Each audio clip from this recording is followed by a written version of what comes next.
Welcome to tonight's edition of From the Boardroom to the Locker Room, and my favorite guests are on the show this evening.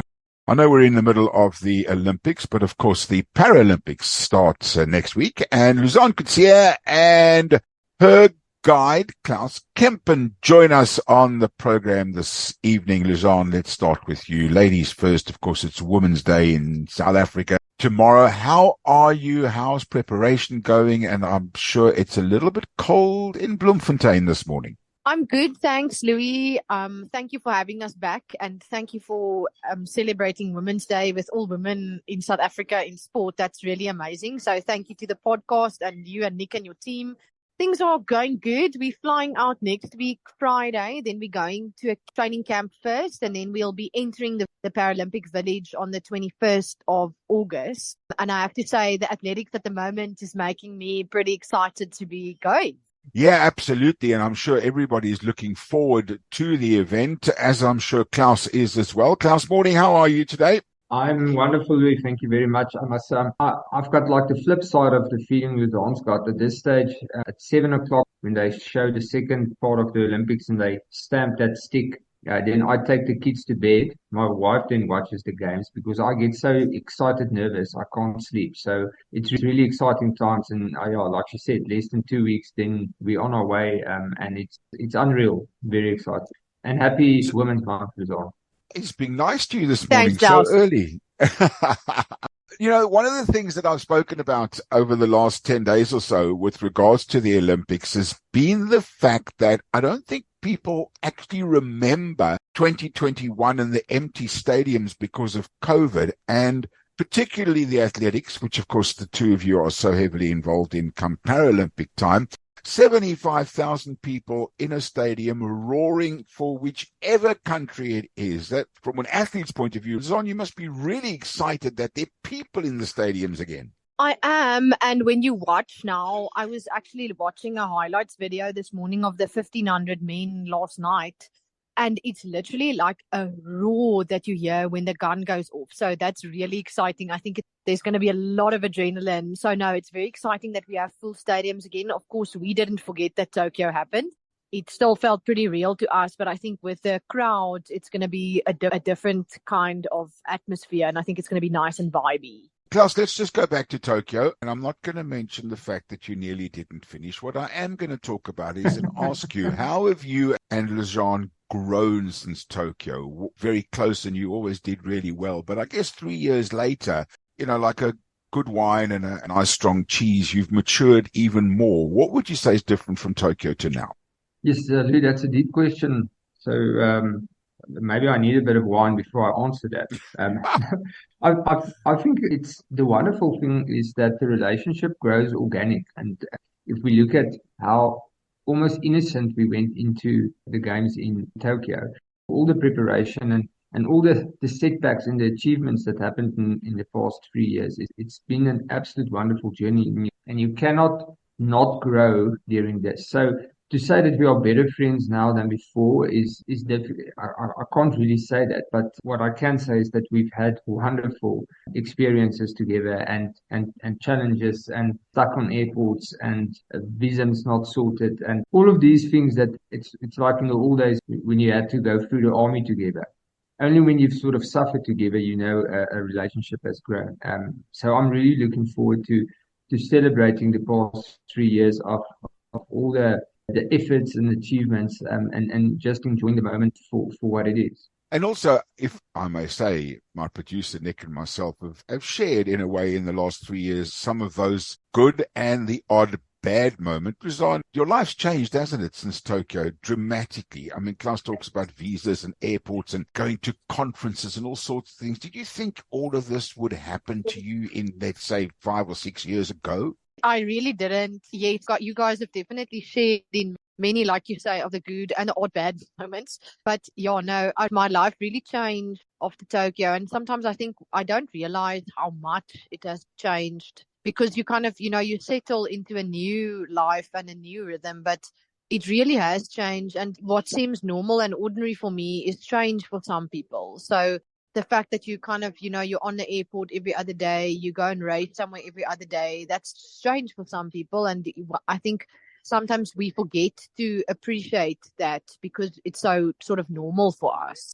And I think, if I may say, we able-bodied people who've got perfect eyesight and perfect hearing take a lot of things for granted. And when we go from one stadium to another with our perfect, or not necessarily perfect eyesight, some of us wear glasses, they all look the same. But for somebody like yourself, I mean, I know there's a tartan track and there's, an atmosphere around you, but every place must be different and smell different and feel different. How do you adjust?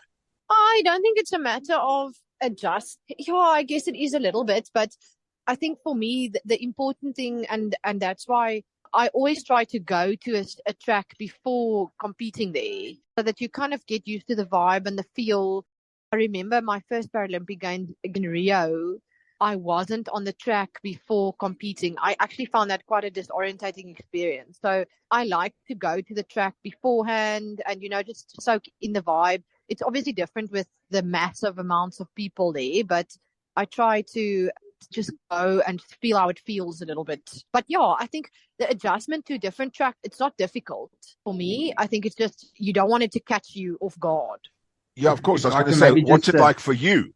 Let me just explain. Louzanne's got a very bad case of FOMO. So for the listeners, it's the fear of missing out. So yes, she goes out and she goes and experiences the track, and it's all good for race preparation. But whenever we travel, then like the first thing we do, and it sort of happens sporadically, then we go to a tourist destination, and normally that's like a viewpoint.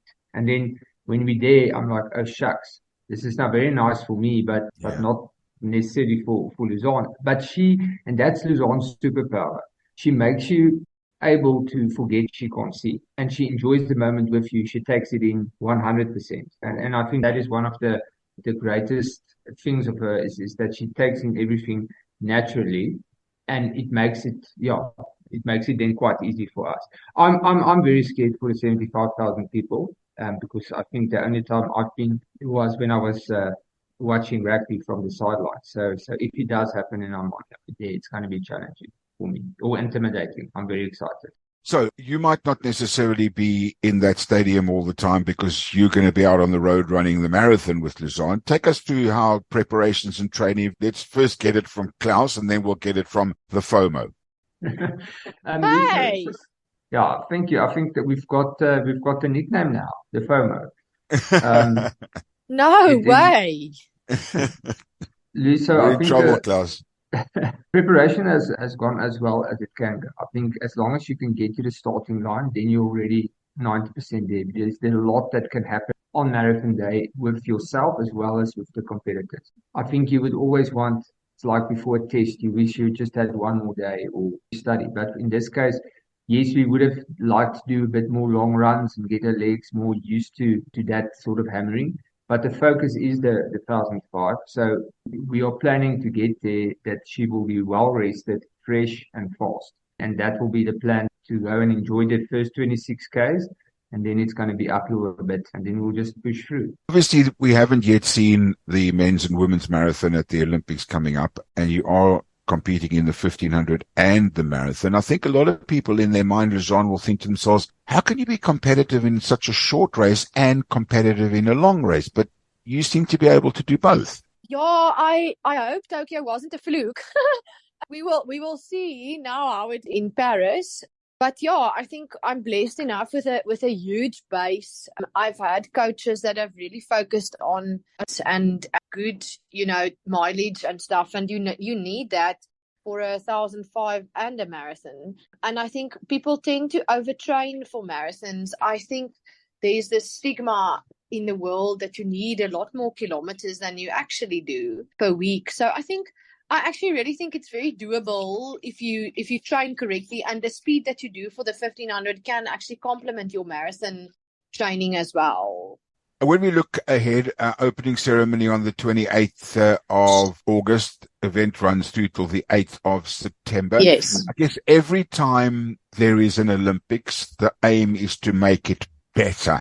What are you expecting different in Paris to what there was perhaps in Tokyo? I see that we're going to not do the boat thing like the Olympians did. I actually read a bit about our opening. So we're going to do like a it seems like a convoy, or for lack of a better word, like a parade down the Champs-Élysées, and we're going to end at the Arc de Triomphe, which is quite nice. And yeah, I think it's just going to be super different to be outside and not to be in a stadium. It looks like our theme for the opening is going to be a festival of music, which is quite exciting. So I think there's going to be lots of French culture and lots of nice things there. And I must say, South Africa's kit and we looked good at the opening for the Olympics. Yeah, I'm looking forward to the opening of the Paralympics. I think we definitely will go. We have about 4 days before we compete. So I think there's enough time to rest and relax. And I've never missed an opening, so I wouldn't want to miss the opening. Yeah, I guess that must be, obviously winning a medal and hearing the South African anthem play and the crowds and everything. But it's a personal memory that only you will ever really have, because it's your triumph being there. As every other athlete, of course. Loui, sorry, can I just jump in there again? Agree. Yeah, so I'm quite excited to see in this convoy if they're going to do like a re-edition of the Last Supper after all the controversy. So, but in any case, no, that's just a joke. I must say, I think one of my best memories was the closing ceremony in Tokyo with Louzanne. There weren't a lot of people because everybody got sent home after the event. And then Louzanne was nominated even before her marathon to carry the flag. And I think closing ceremony is potentially something not a lot of people maybe watch. It's not such a big hype as the opening ceremony, but it was probably, as you described it now, something that you will keep in your heart and whatever. That was probably one of the most special moments that I've had with Louzanne, is carrying that flag and actually just using it as a walking stick because we couldn't walk. We were hurting. But yeah, well, hopefully another few special moments awaiting in a few weeks. Yeah, we're all looking forward to that. Louzanne, let's just talk about your training regime at the moment. I mean, you're going from Bloemfontein, I don't know what must be 1 degree, maybe even less in the morning there, to Paris, where we've seen some of the temperatures have gone into the mid-30s and quite high humidity. How do you adjust?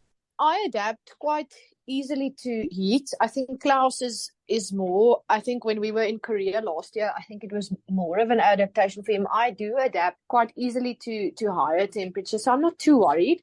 And we are going on a camp, so we will be there for about 2 weeks before the actual race. So I think it's a sufficient time, to adapt. We'll be there 2 weeks before the 1,005 and 3 weeks before the marathon. So I think that should be enough time to adapt. But obviously, drinking lots of water and staying hydrated is very important for me. Absolutely. And Claus, when we look at the competition, and does it get stronger every year, do you think? I mean, it's not, you don't wish for somebody to be a Paralympian or a para-athlete. Does it get more tough each time as you go along? Loui, it's actually very interesting, in my opinion, the difference between the able bodies, the able athletes, because you find a lot of gems, if that's the right word, can very quickly be found between competitions. So with the able bodies, you potentially have somebody that's identified as talent through school, and hopefully they go through the pipeline, etc., etc. And then here and there, you get a story where somebody starts late, and you get a Karpas and etc., etc. But normally the talent is identified at school level. With disabled bodies, we have now an athlete in Louzanne's 1,500 that we've never seen before. She broke the world record at World. And inverted commas, nowhere, and suddenly she's on the scene. So the competition, it's a high performance sport, gets stronger. So the athletes that's in the game get stronger, but there's new athletes. So it's sort of quite challenging to say, okay, I know what's waiting for me at the next games, etc. Because there can happen so much. Diamonds and gems and new talent can be very quickly discovered that, in the disabled sport. If I think I put it correctly, Louzanne, you can correct me if that's my sort of observation at this stage. So competition, very, very strong. I must say I'm nervously excited. Luckily, I know Louzanne's got BMT, so she loves more competition. I prefer to have an easy win. But it also means, and Louzanne, you can jump in here, it means that Claus has to be fitter and stronger every time as you get better and better. Yeah, I have to get better and better. So then he must be fitter and stronger. But yeah, I think Loui definitely, and I think that at the moment Paralympic sport is professionalizing a lot, and I think in that sense maybe the general public doesn't always realize how much it is actually professionalizing the sport itself. It is literally now like able-bodied sport, and so obviously, competition gets tougher and yeah, competition gets stronger. And I think it's going to be hectic races, both sides, the marathon and the 1500. You talk about how much more professional it's getting, and I think you are finding that out by guest appearances, speeches, and talks that you're giving. You obviously got sponsorship commitments, which is fantastic that you got sponsored. Hopefully you are able to put that aside for, let's say, the 2 or 3 weeks before and during the Paralympics. Are you finding it difficult? I definitely think, that's part of the skill of an athlete, is to be able to put that aside and to, just focus on your races and what you need to do. So fortunately for that, I also have a professional team mentally, and coaching wise behind me, which can help with, those routines and what you answer and having your answers ready for the media and, just taking it in your stride, but not letting it overwhelm you and say no when you need to say no. Claus, let me talk to you about this, and Louzanne, you're welcome to. In fact, I know you're going to jump in here, but that's fine. I'm scared to ask you the question, so I'll just ask Claus because you can smack him around the ears. Louzanne's now 31. Louzanne's now 31. Is she getting more mature and better the older that she gets in, obviously, the long distance, which is what you're much more qualified to speak about? Yes, without putting pressure on her, she's definitely getting better. But the maturity, so the talent is there and the hard work is there. I am scared to see, excitingly scared to see what Louzanne is going to do if she potentially transitions and focuses on longer distances. We've always said that her potential best distance would be a 5,000 or 10,000. Unfortunately, there is no event for that in her category, or in her classification. So Louzanne definitely gets better.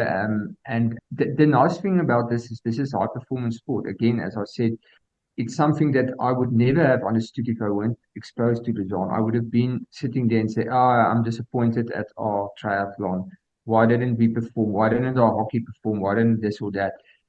Guys, you know this now. It's unreal, the performance levels that just to pitch up there. And this drives us to be better. I'm never going to be professional on my own, but I need to lift my game to keep up with Louzanne. So that's the amazing thing about high performance sport. It just pushes the limit of the human being, and it's across the board. So she is getting better, and she definitely learned how to say no. She's saying no to me all the time for everything.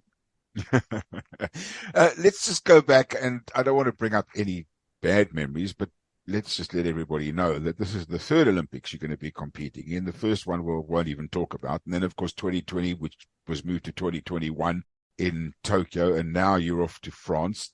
Do you feel, and I don't want to use the word easy because it's never easy, but do you feel a little bit more relaxed going into your third games now, having been there twice before? Yes, I definitely think so. And I don't mind talking about 2016. So you are more than welcome to talk about 2016.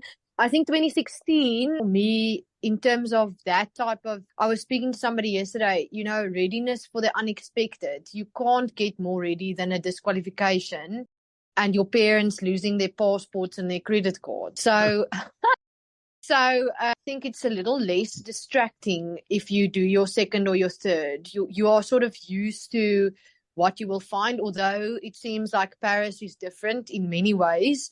Forward to experiencing that and the cardboard beds, etc., etc. We had similar beds in Tokyo, but the athletes are complaining about these beds. I don't know. We'll let you know once we're there.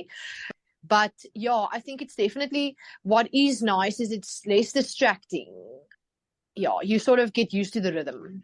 Yeah, it's doesn't overwhelm you as much. I mean, I'm sure it is overwhelming to be there amongst all the athletes in the village in Paris and, and have all the attention thrown on you, but you kind of been there once before, albeit, I guess, you can't really take Tokyo into account, can you, Louzanne, because there were no crowds. You can, I suppose, because, the crowd it's something, but it's not everything. So, no, I count Tokyo.